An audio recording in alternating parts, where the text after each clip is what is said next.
शायद परमागम की कर्ता क्रम अधिकार में 105 और 106वीं गाथा की चर्चा कल की।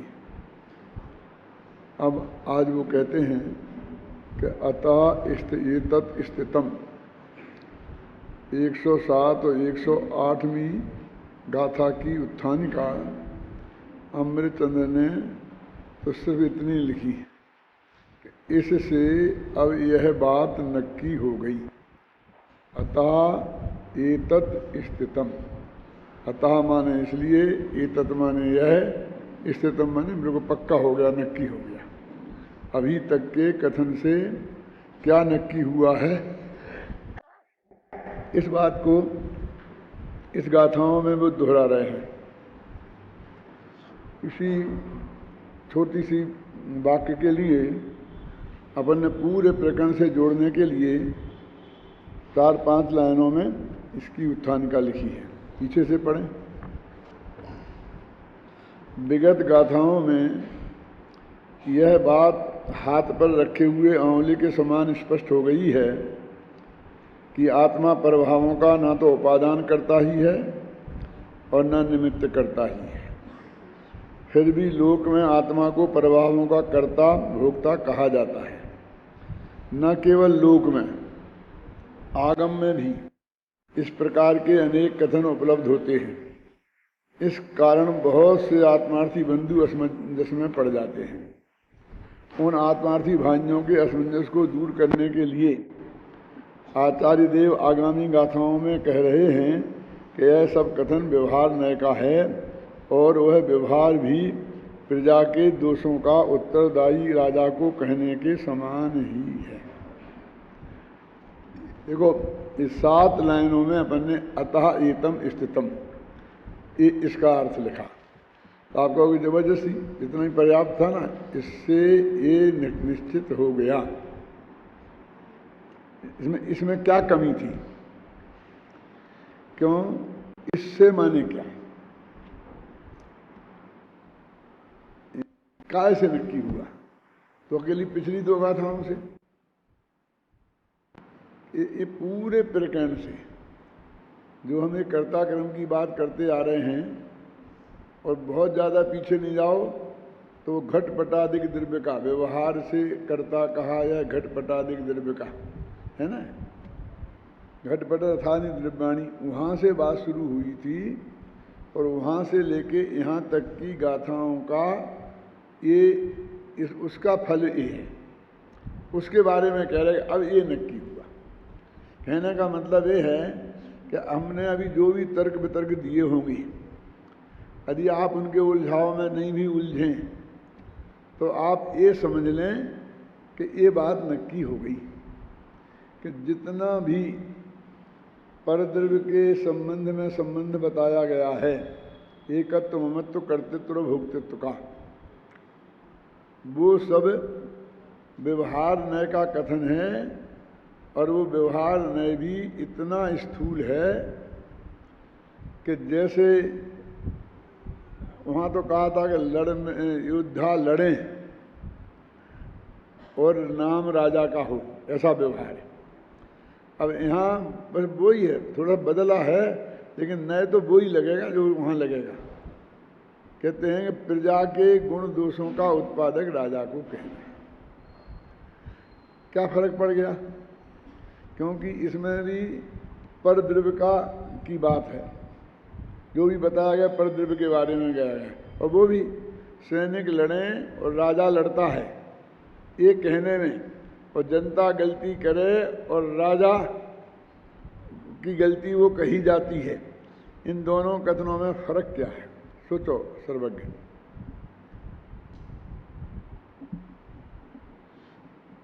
क्यों बदला उदाहरण? अभी तो वो पिछली गाथा गई नहीं है ना। वो लालचंद भाई की भाषा में कहता है स्याही सूखी नहीं है। अभी पिछली गाथा जो लिखी है उसकी स्याही अभी सूखी नहीं है, और अगली गाथा में ये कहने लग गए। वही कह देते हैं, वो बढ़िया उदाहरण था ना।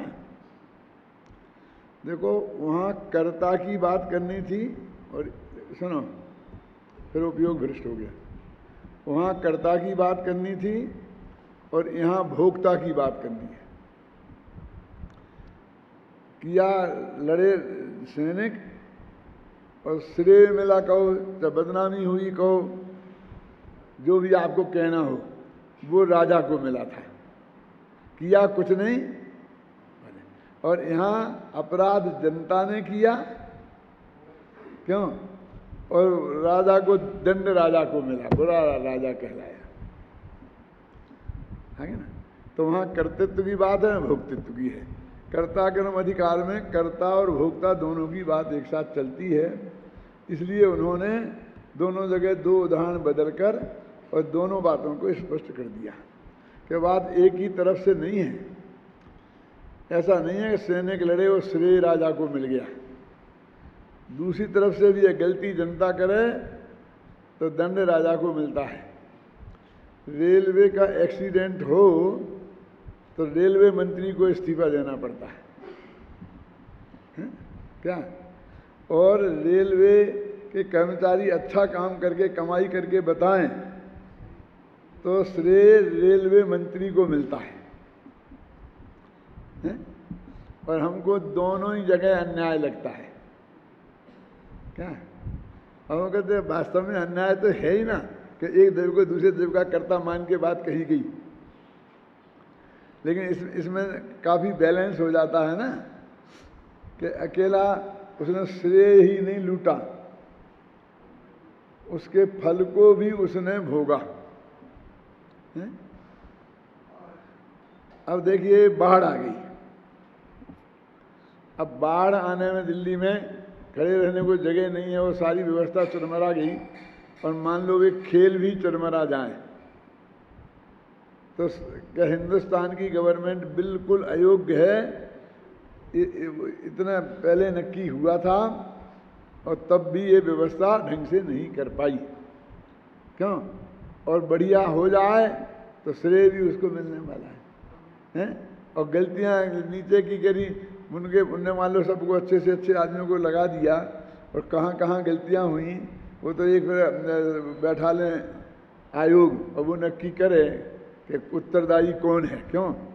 और बाकी प्रकृति भी तो बहुत कुछ है ना, प्रकृति पे भी निर्भर करता है ना कि अभी एकदम सड़क पर 20 फुट गहरा गड्ढा हो गया, 20 सड़क में एकदम जाकर, कल रात को जो बरसात हुई दिल्ली में उसमें 20 फुट गहरा गड्ढा हो गया। 20 फुट क्या होता है जानते हैं आप? इस मतलब 20 फुट है बस, ये हॉल की ऊंचाई है ना, पहले 25 थी और अब जो मिल मिला करके 20-21 रह गई है। इतना गहरा गड्ढा हो गया, आप समझिए 20 सड़क में इतना, बाकी काफ़ी लंबा चौड़ा, उसमें इतना मलबा ला के भरना पड़े तब वो जाकर के वो ठीक हो रही है। वो तो सड़क बंद करना पड़ेगी और मेन रोड हो तो क्या होगा? अब इसमें क्या करेगी शीला दीक्षित, तो क्या करेगी सोनिया गांधी, और क्या करेगा मनमोहन सिंह? हम सारे देश वाले कितनी ही गालियां देते रहे, लेकिन अमेरिका में एक पत्रिका ने एक किया सर्वेक्षण, तो विश्व के सर्वश्रेष्ठ 10 व्यक्ति निकाले। ये 10 व्यक्तियों ने सबसे बढ़िया काम किया और कुछ करके दिखाया। तो पहला नंबर मनमोहन सिंह का है, पहला, दूसरा नहीं। और जो हम सब कठपुतली और फलाना जी और जेसीबी और ऐसी जी और नेहरू और इंदिरा गांधी के बाद अभी सबसे ज़्यादा समय वो प्रधानमंत्री रहा है सब, और कोई प्रधानमंत्री इंदिरा जी के बाद, नेहरू और इंदिरा के बाद कोई आदमी इतने वर्ष तक नहीं रहा, 7 वर्ष तक वो रहा, कोई नहीं रहा। क्या? हाँ, हम तो गालियाँ देते रहे, कुछ नहीं किया, कुछ नहीं किया, कि वो अनाज सड़ गया, अनाज सड़ गया। अब अनाज सड़ गया, अब सड़ गया अनाज, गोडाउन तब ये फू करते तो बनते नहीं हैं। जितना यहाँ अनाज पैदा होता था उतने गोडाउन बनवा लिए थे, अब बाद में उससे साला सवाया पैदा हो गया, अच्छा मौसम आ गया तो अब वो जादू से तो बनते नहीं है गोडाउन, अब वो तो रखना ही पड़ेगा, त्रिपाल में बांध के वो खुले मैदान में ही रखना पड़ेगा चबूतरा बना करके। और वहाँ कितनी चौकीदारी करो, कितनी भी कुछ करो, अब मौसम की ऐसी प्रतिकूलता आ जाएगी हैं तो भीग ही जाएगा। आप क्या कर लोगे? आपके घर में नहीं भीगता है, आपकी घर की व्यवस्था तो आप बहुत बढ़िया करते हैं, क्यों? लेकिन बहुत चीज़ें आपके घर में भी भीग जाती हैं, सड़ जाती हैं, सब हो जाती हैं। घर के लेवल पर जितना होता है उतना होता है, देश के लेवल पर भी जितना होता है उतना होता है।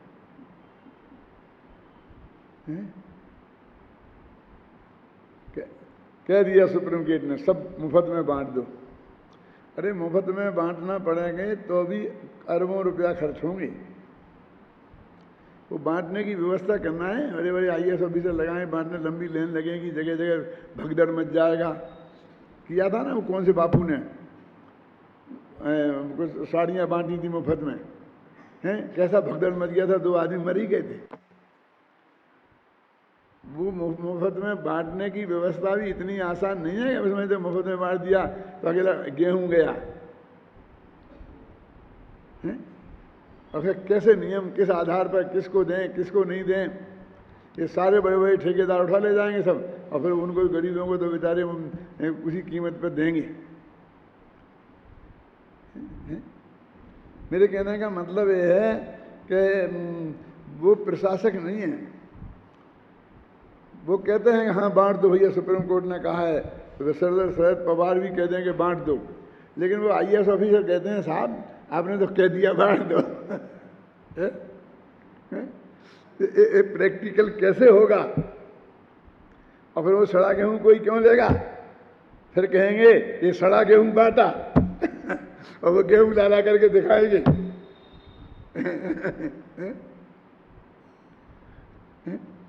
क्या मर्यादा रहेगी?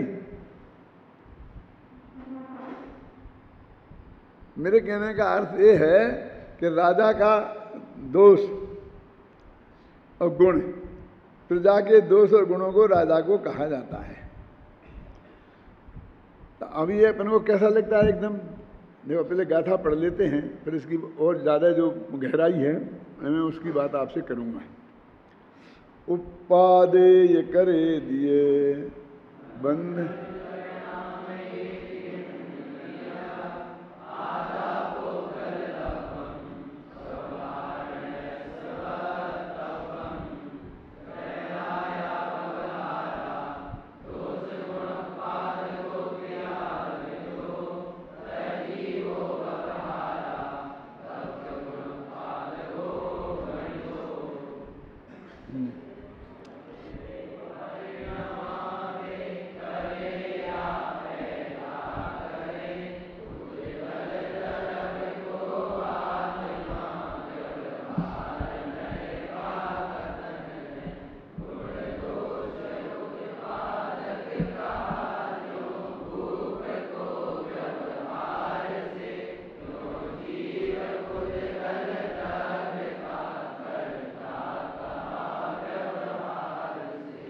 गाथाओं का अर्थ तो पद्यानुवाद से काफी स्पष्ट है ना, कि उत्पन्न करना, करना और बांधना और परिणमन करना, 4 चीजें लीन। उपादे दी, करे दी, बंध दी और परिणाम ए दी।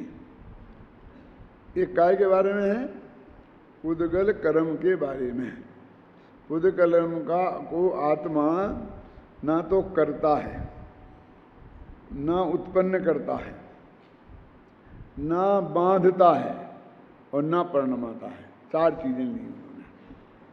अब मान लो कि और उद्गल कर्म नहीं होता और सब ये कहते हैं कि ये इस पुस्तक का, तो वहाँ ये बंधदी शब्द नहीं लगाते, तो बांधने की बात तो कर्म ही के साथ है ना। मेरा अर्थ है, बाकी तो हो सकता है उत्पन्न किया, किया, परिणमाया, लेकिन बंधदी नहीं होता। तो हमको ये बराबर ध्यान देना होगा कि पुद्गल कर्म का आत्मा की 4 चीजें पुद्गल कर्म के बारे में कही जाती हैं। और हमने बराबर कोई प्रथमान योग के शास्त्रों में पढ़ करके ये बात नहीं कही है। जैसे कि कहते हैं ना, स्त्री मेरी पुत्र मेरा, आदिनाथ की 2 शादियां हुई थी, 2 पत्नियां थी, इतने बेटे थे, ये तो प्रथमान योग का कथन है, क्यों? और ये शरीर और आत्मा एक है, ये तो चरणानी योग का में प्रयोग होता है। ये जीव है, इनकी हिंसा ना हो जाए। लेकिन ये तो प्योर करुणानी योग का कथन है, इसे धर्म कांटा पे तोला जाए हुआ कहा जाता है। और उसमें इतना इतना नियम है कि एक एक भाव अंदर में ऐसा ऐसा हो गए तो उसके अनुसार ही उतना ही पुद्गल कर्म बंधेगा, उसमें उतनी स्थिति पड़ेगी, इतना अनुभाग बंधेगा, बराबर है। और फिर वो कर्माएं बढ़ाएं कर्म रूप परिणमित होंगी, समझे? ये सब चीज़ें मेरे कहने का बहुत बहुत सूक्ष्मता से और बारीकी से हैं। तोड़मल जी ने परेशान होकर कहा, ऐसा भी हम कह सकते हैं कि उन्होंने कहा निमित्त नैमित्तिक संबंध घने हैं, इसलिए जो हम भेद विज्ञान की बात करते हैं वो लोगों के गले उतरती नहीं है, समझे? यहाँ हम ऐसी ऐसी उंगली दिखाते हैं और वहाँ वो गुस्से से आग बबूला हो जाता है। तो हम कहते हैं हमने उसे गुस्सा करा दिया, आप कहते हो कहाँ, फिर हमने देख बंद कर दिया, नहीं वो गुस्सा कम हो गया, फिर हमने फिर बता दिया, फिर गुस्से भड़कता है। तो वो कहता है कि कैसे नहीं किया है ना, तुमने कैसे कुछ नहीं किया, कि उंगली हिलाई है ना, कि उंगली हमने अपनी हिलाई ना, नहीं ऐसा नहीं चलेगा, ऐसा नहीं चलेगा। माने इतना उसके करुणानि योग का जो कथन है वो इतना एक्यूरेट है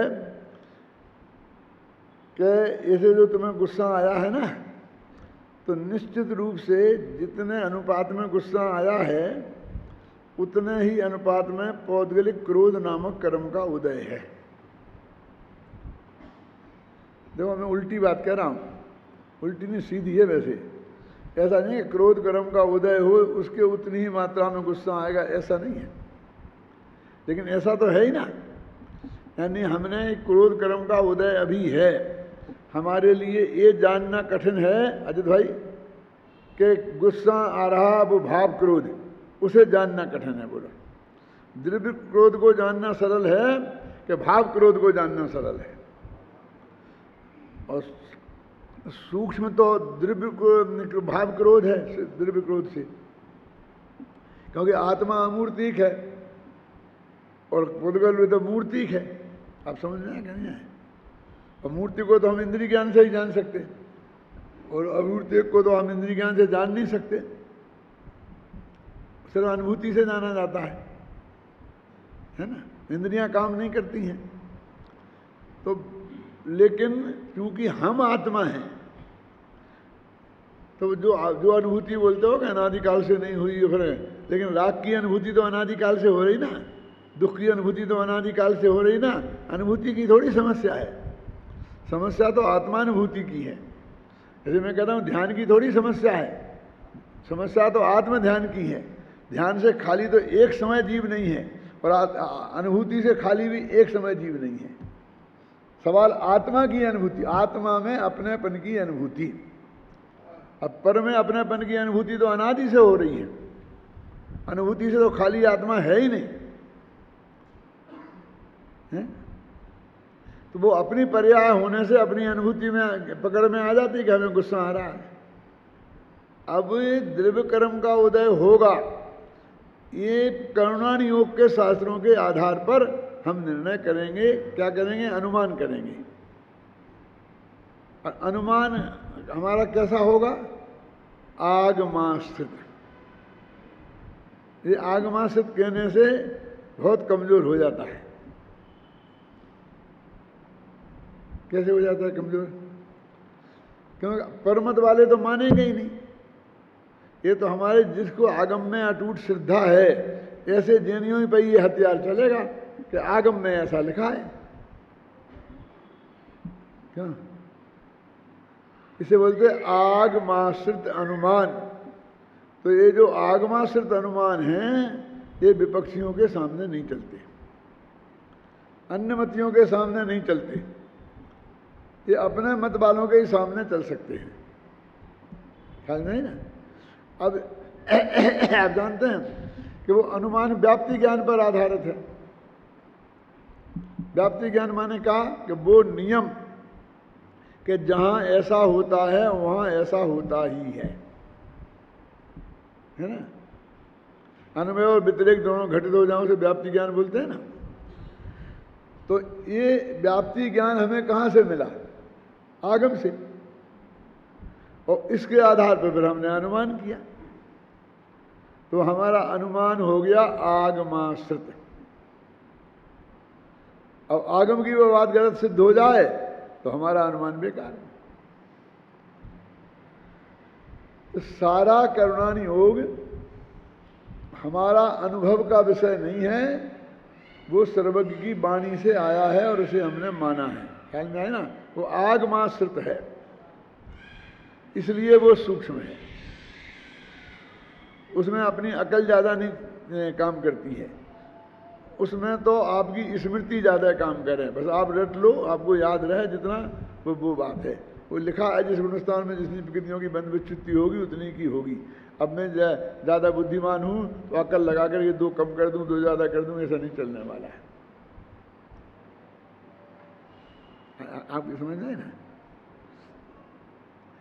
तो वो कहते हैं कि अपुद्गल द्रव्य के बारे में आत्मा ने उसे उत्पन्न किया, आत्मा ने उसे प्रणवाया, आत्मा ने उसे बांधा, आत्मा ने उसको किया और उत्पन्न किया, ये 2 भेद किए।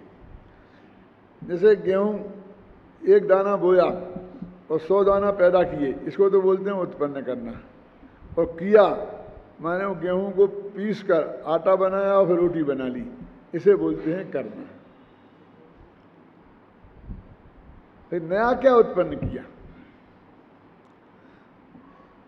देखो, इकोनॉमिक्स का एक सिद्धांत है क्या, कि एक आदमी है उत्पन्न करने वाला और एक है करने वाला। तो ज़्यादा महत्व किसको होना चाहिए? उत्पन्न करने वाले को। कि 1 दाने के 100 दाने पैदा बना दिए तो वो तो नया उत्पादन हुआ ना। अब जितने बोरी गेहूं पैदा हो गए, अब उसमें से जो करने वाला है, माने आटा बनाएगा, बिस्कुट बनाएगा, अब समझे ना, वो जो परिवर्तन करेगा, जिसे अपन बेकारी कहते हैं, है ना, वो उसमें बढ़ाएगा नहीं, घटाएगा ही। तो कहते उसने नया उत्पादन तो कुछ किया ही नहीं, क्या किया देश की सेवा के लिए? तो समझना, माने उससे देश की खाद्य समस्या हल नहीं हो सकती। वो व्यवस्था भी जरूरी है, अन्यथा उसकी कोई कीमत क्यों देता। लेकिन इसने 1 दाना नया पैदा नहीं किया, समझ गए ना? उसने क्या किया? सिर्फ परिवर्तन किया, विकार पैदा किया। इतने बढ़िया गेहूं थे, उनकी मिट्टी पलीत करके बिस्कुट बना दी, समझ गए ना? और तीसरे कौन होते हैं? कि जिनने वो बनी फैक्ट्री में जो बनी बिस्कुट हैं, वहाँ से लेकर और उन बिस्कुट तो अच्छी नहीं लगती, डबल रोटी वो गरीबों तक पहुँचाई। क्या किया? वहाँ से लेकर और गरीबों तक पहुँचाई। तो उनने क्या किया? उनने ना उत्पादन किया ना किया, बोलते प्राप्त करता है। उनने तो प्राप्त किया और दूसरे को दिया। इसे व्यापार आप बोलते हैं। पहला वो कहलाता है किसान, दूसरा कहलाता है उद्योगपति और तीसरा कहलाता है व्यापारी। समझ में आ गया ना?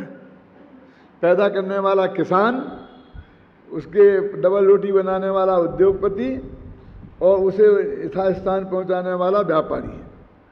3 हो गए हमें। अब ये कहते हैं कि दूसरे ने और तीसरे ने, उद्योगपति ने कुछ नया पैदा नहीं किया, लेकिन कम से कम उस अनाज को खाने लायक बनाया, इतना तो किया। व्यापारी ने क्या किया? उसने तो उनको टच भी नहीं किया, बस बंद पैकेट आया और बंद पैकेट यहाँ सप्लाई कर दी। उसे व्यापारी कहते हैं। आप समझ करना। अब 3 कर्ता हो गए ना। तो इकोनॉमिक्स कहता है कि असली महत्व मिलना चाहिए जो पैदा करता है उसे। अब पैदा करने वाला 1 किलो गेहूं पैदा करता है तो उसमें उसके 10 रुपये खर्च हो जाते हैं। खाद लगता है, खेत लगता है, पानी, और वो खतरे बहुत हैं। बरसात नहीं हुई, बाढ़ आ गई, रिस्क बहुत है क्या। और 10 रुपये पैदा हुआ और 11 के बाजार में बेचने में पसीना छूटता है। कम पैदा हो तो मुनाफा कम होना ही है, और ज़्यादा हो जाए तो 9 रुपये किलो भी नहीं खरीदेगा कोई। क्या रमेश समझ में आया कि नहीं आया? वो कहते उत्पादक को सबसे कम मिलता है, और इन्हें बिचौलिया बोलते हैं आजकल। कौन? वो जो उद्योगपति है, जो बनाने वाले और यहाँ वहाँ पहुँचाने वाले। कहते उनने कुछ उत्पादन नहीं किया और बहुत बड़ा हिस्सा वो खा जाते हैं।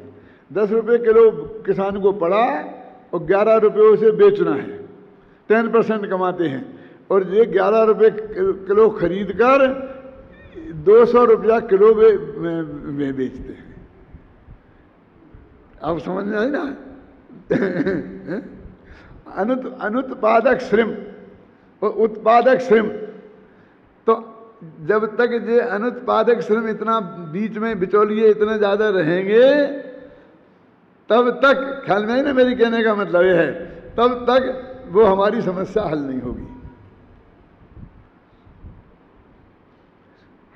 जिन बिचौलियों को जितना हम कम करेंगे और उनका मुनाफा जितना कम होगा, तो एक उपभोक्ता और एक उत्पादक, इन दोनों के बीच में जो खाने वाले हैं, वो एक सिद्धांत है, वो जितने बड़ा गैप होगा उतनी ही बर्बादी होगी। क्योंकि किसान को 10 रुपया खर्च लगता है, और यदि उसको 9 रुपया मिलेंगे तो वो गेहूं क्यों बोएगा?